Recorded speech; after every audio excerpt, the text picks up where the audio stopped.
جی drug free Hazara اور اس drug free Hazara کا جو امپیکٹ ہے وہ پورے پاکستان میں جائے گا انشاءاللہ،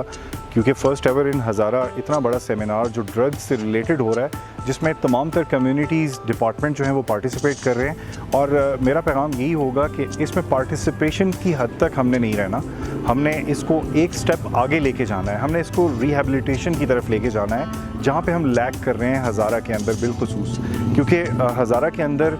ریہیبلیٹیشن سینٹرز موجود نہ ہونے کی وجہ سے ہماری نوجوان نسل جو ہے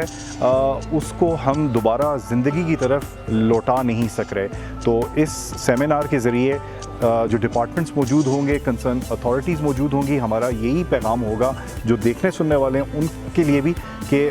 ڈرگ فری ہزارہ سیمینار کے بعد ہماری اچیومنٹ یہ ہونی چاہیے، یہاں پہ ریہیبلیٹیشن سینٹرز ہونے چاہیے کہ جہاں پہ ہم نوجوان نسل کو ٹریٹ کر کے، ان کی ٹریٹمنٹ کر کے ان کو نئی زندگی کی طرف لوٹا سکیں.